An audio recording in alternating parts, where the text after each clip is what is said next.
Okay. Welcome to Tommy Solo's Famous Friends. This is a special edition to do with bands and those who claim to be those bands, etc., and the legal aspects involved. And it's just a coincidence that a few days ago I made a social media post ranting about how sometimes when a band breaks up or when they retire, another band just steps in and takes over the name. And we got quite a bit of fuss and muss over that. And one of the people commented something about, yeah, the Guess Who. And then my guest today, who literally wrote the book on the Guess Who, said, don't even get me started. And then there was a lawsuit. So, Robert, what's going on with the Guess Who right now?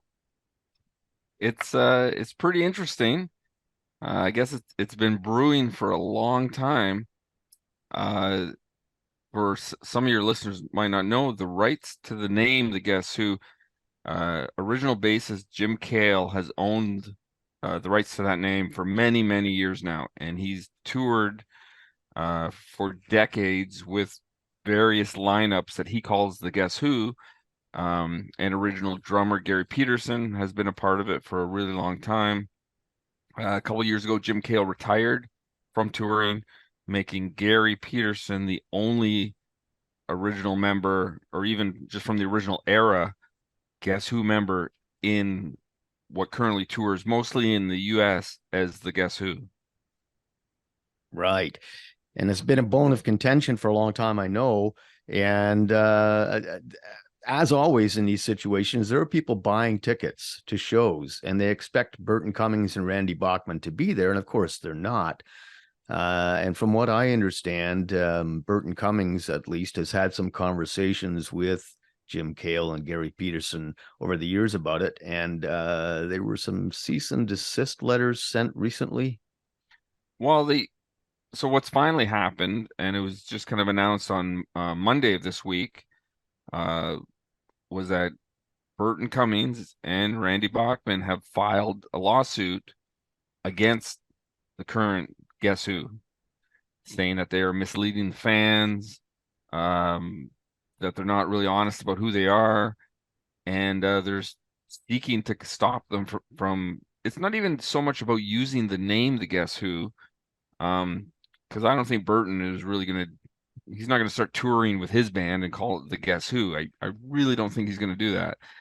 But it has to do with the fact that when the current Guess Who, Kale's Guess Who, when they run ads either on radio or even on Instagram or Facebook promoting their shows, they'll often use music recorded by the actual real Guess Who. So it's easy to see how somebody could be misled that at the very least Burton was going to be there because you're hearing his voice during the commercials. Um, and yeah, over the years, I've seen many, many posts on social media, people who've gone to see the Guess Who and were really surprised at who came out on stage. Um, and it's kind of notable too to say that in 2022, there were many, many concerts by the Guess Who in the States that even Gary Peterson wasn't present for. He was they substituted him for the guy who used to drum in the band Tesla. Oh, So wow. I don't know why Gary wasn't there, uh, but he missed a lot of shows. He may have missed the majority of any 2022 tour dates that they did, and they do a lot of cruise ships and casinos and stuff like that, state fairs. He missed a lot of that. He may have missed the majority of that tour. So that means that if you saw the Guess Who in 2022, there's a good chance that there wasn't even a single original member on stage. Wow. And from what I understand, I know that you shared a Rolling Stone article on this issue. And from what I understand, the Peterson Kale lineup has been using Randy and Burton's images in their promo material as well.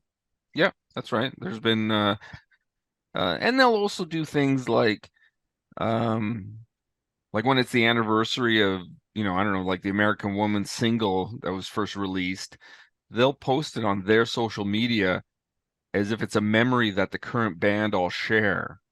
that, Mm. oh, remember when this came out? But Gary's the only one on that record. None of the guys in the current, band, of course, were on that record. So that's a little odd. The other thing that they do, or that they've done, and I double checked it today. I'm not a big streaming guy, but I do use Spotify at my work. So if you look up the Guess Who on Spotify and you just want to listen to the Share the Land album, the band picture that you're going to see on your screen is of the current lineup, which does make it kind of seem as if they're the guys playing on that record. And of course, they're not. Well, there is a line, absolutely. And there's another similar situation right now that's going on with the band Toronto. And it's interesting that when I spoke to Holly Woods a couple of years ago, I asked her how she felt about the band Toronto carrying on without her. And she said something to the effect of, well, if you were a successful business and you had to retire, wouldn't you want that business to continue to be successful? But now it's come out that she never really gave her permission for the name to be used. And I know that Brian Allen and Holly Woods, I think along with Sharon Alton, are pursuing legal options, but it's a real cesspool once you get into it, and there's other bands like the Headpins. I know that Darby Mills wasn't the original lead singer in the Headpins, but she was the singer that everybody associates with the Headpins, and Too Loud McLeod. So there's no original Headpins. There's no original CCR, and now we've got this situation with the Guess Who, and it gets down to using other people's images and using the music. That's, to me, that's just dirty. Well, and there's different ways to do it. Like my understanding is that the current lineup of Foreigner that tours, like there's no original members, but I think they're like licensed somehow, or they're allowed to do it. Um, they're they're kind of authorized to be some sort of almost a Foreigner tribute band, even though they don't name themselves that. And Um, from what I understand too, Mick Jones, at least up until recently, was coming out and playing a couple of songs with that band. So they're a yeah. licensed Foreigner. And the same thing recently happened with April Wine. And it's kind of interesting. A few years ago, somebody suggested to me, Miles Goodwin is going to retire. You should audition to be his replacement. And I thought, I don't know. I guess maybe, somebody has confidence in me to that level. But I looked into it. And in my Google searches, I came up with an interview with Miles. And he says, well, I don't really want to retire. I just want to stop doing the live shows. I want to continue all the recording and the songwriting, and just have somebody else do all the work. And I thought, that would just be a tribute band, Right. and nobody would get any gravy but Miles. But at the same time, now Miles has retired from touring with April Wine, although he is touring with Jim Henman on the East Coast. Uh, he has given his replacement full license. And Trooper has done something very similar with Ray McGuire and Brian. Anyway, the guys from Trooper have given the go ahead for the guys that were in their band to continue under that name, but there's no such agreement here. I No. understand. I understand too that you've been speaking with Burton Cummings' legal team. Well, not specifically his legal team, but I am in touch uh with just kind of the team that works with Burton.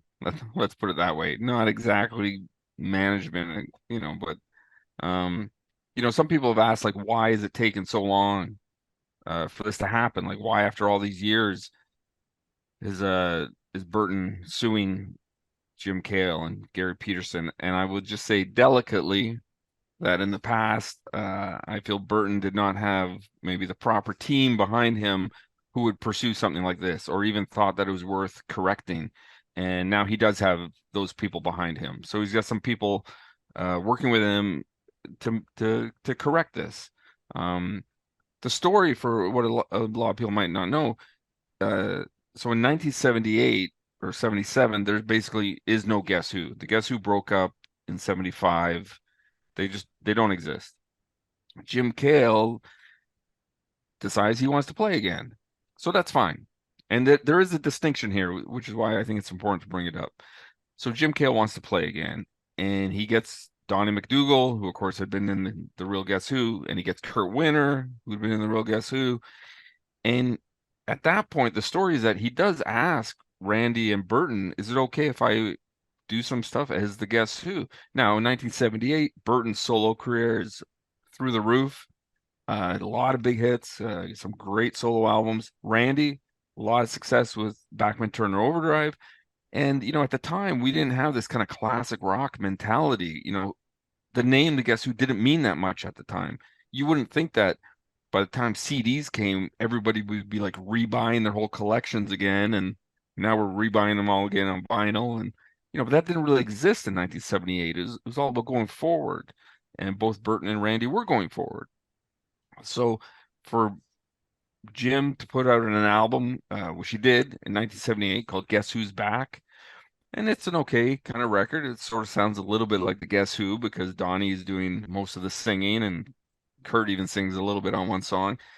That's one thing. And when they would play a lot of that new material along with old, although not that old at the time, Guess Who songs. That's a little different.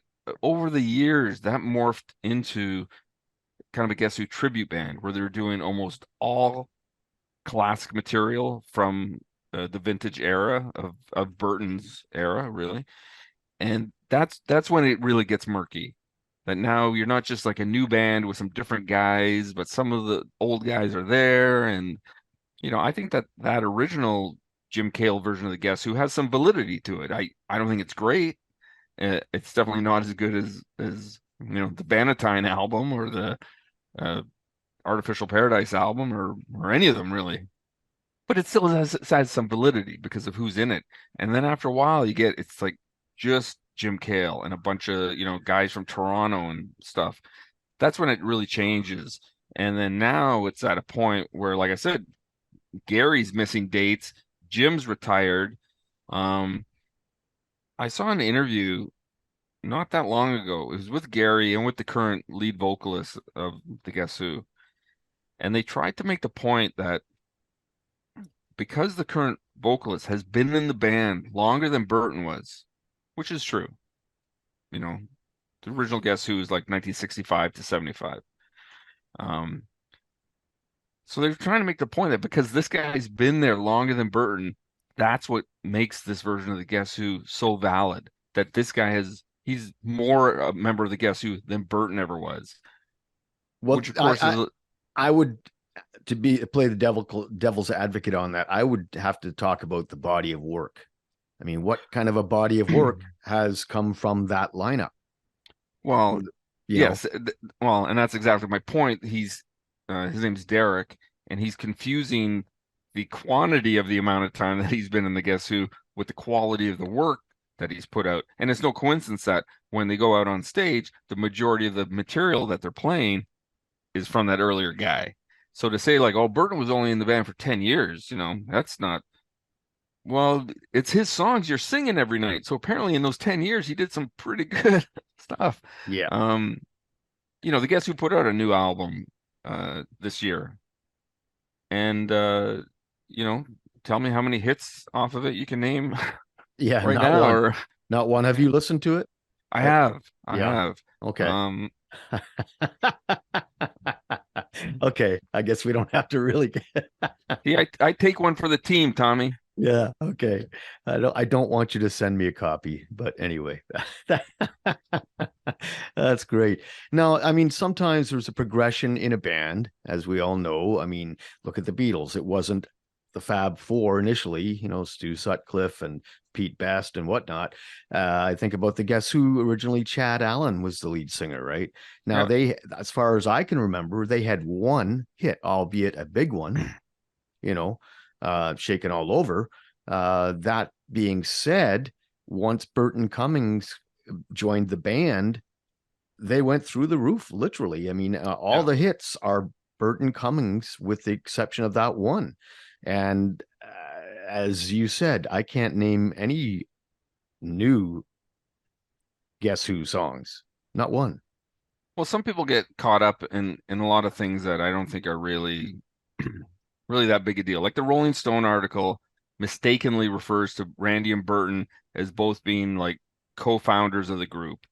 So yes, that is a mistake on the part of Rolling Stone. Burton is not the original lead singer, but for all intents and purposes, he is the singer from the beginning of, yes, their huge hits. And I'm a big fan of the Chad Allen era. Don't get me wrong; they did have some regional hits after Shakin' All Over. I like that stuff a lot. The original piano player Bob Ashley, he's a friend of mine now, so I like those albums a lot.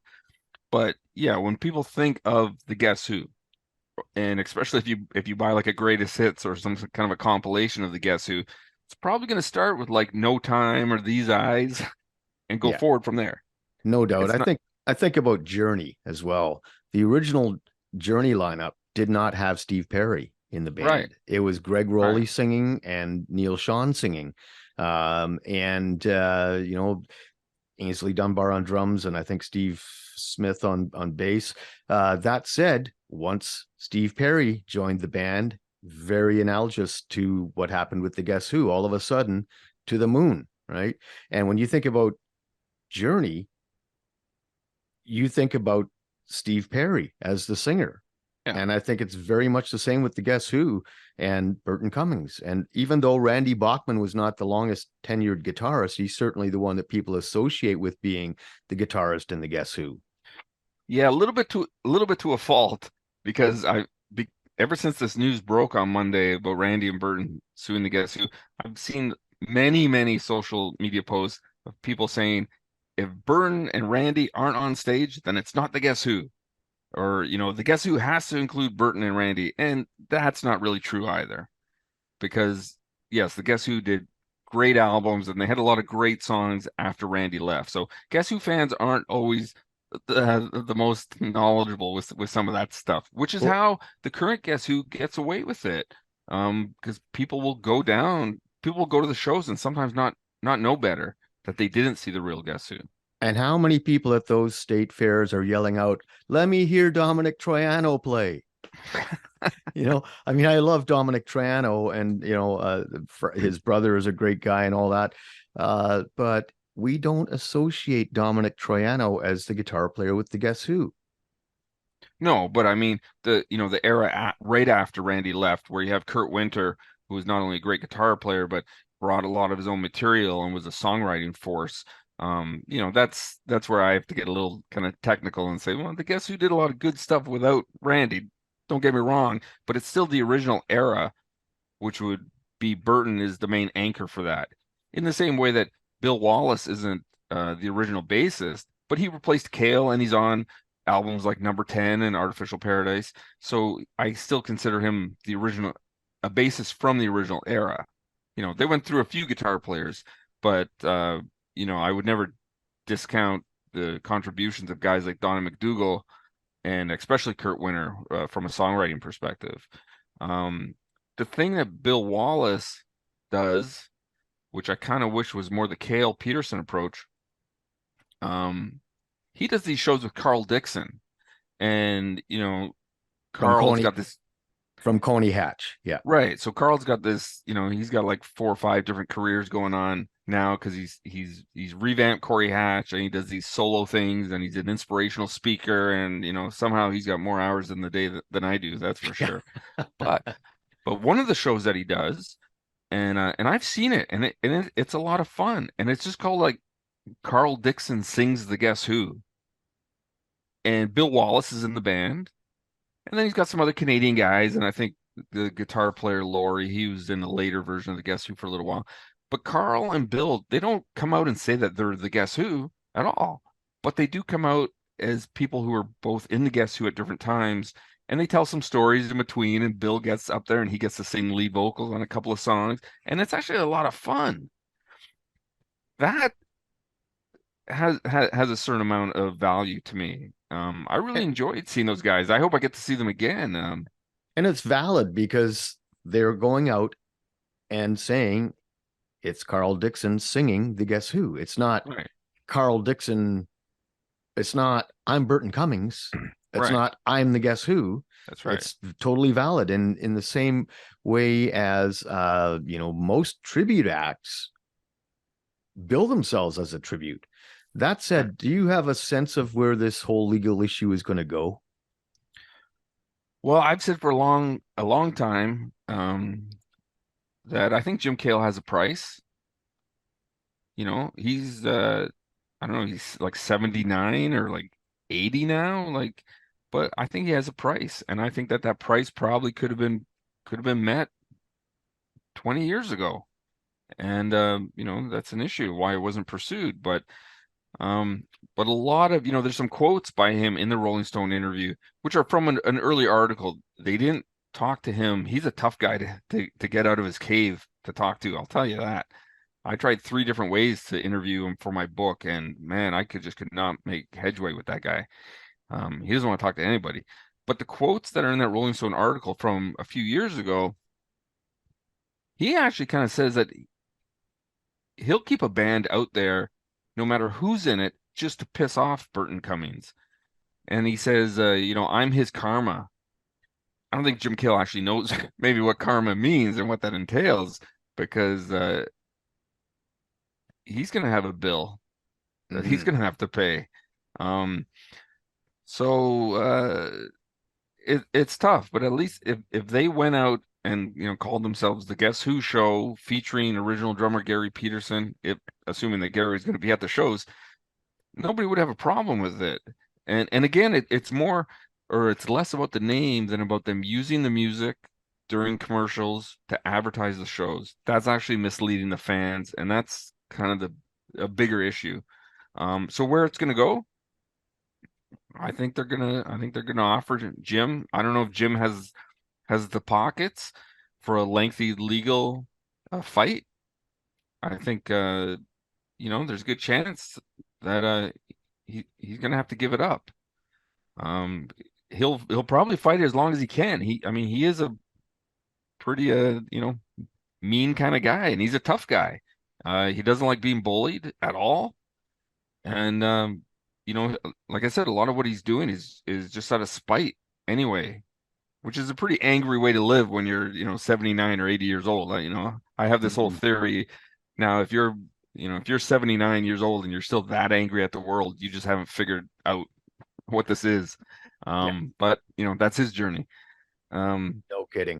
So I guess we'll have to see how this whole thing shakes out. But let's remind the people you've written more than one book.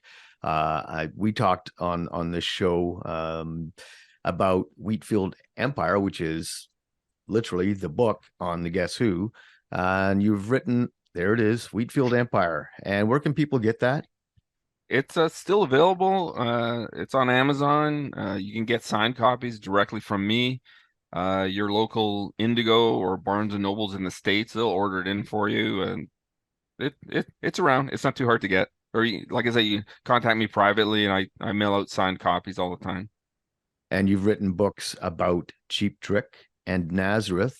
That's right. And I understand there is a new one in the works with little Stevie That's Van right. Zandt. Okay.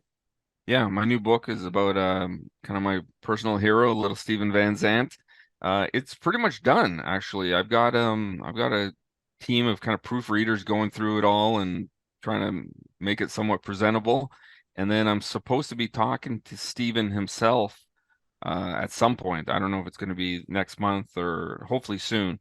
And then I just have to kind of drop in his little quotes everywhere. But other than that, there's like 19 chapters. It's all done. I've interviewed 22 or 23 something ex and current band members who've worked with him. So it's the most involved with the actual artists of any of my books, even though Burton was a great contributor to my Guess Who book. So I'm really happy with it, but we're not rushing to get it out because we want to make sure that it's the best possible uh, version of it can be. But I would say early to maybe spring 2024, it'll be out. Well, that sounds awesome. Why don't you just remind people where they can find you on YouTube? There is a channel. We haven't really updated in quite a long time. I think if you just search my name on there. I'm also on Facebook under my own name. I'm on Instagram. I under Robert.James.Lawson. So I'm easily found. And like I said, happy to send out signed copies of the books or talk with anybody about music. I talk about music all day at my day job, so Yeah. might as well talk about it all night when I'm not at work.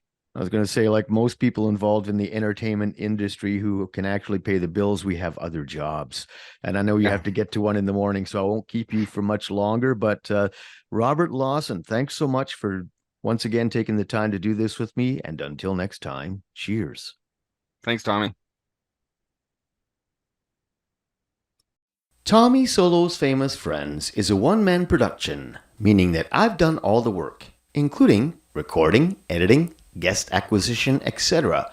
And hey, here's some news. We've just recently joined forces with 519 Magazine, so you can check out my interviews there as well. The theme song for Tommy Solo's Famous Friends is a clip from my original composition, The Burn, all rights reserved.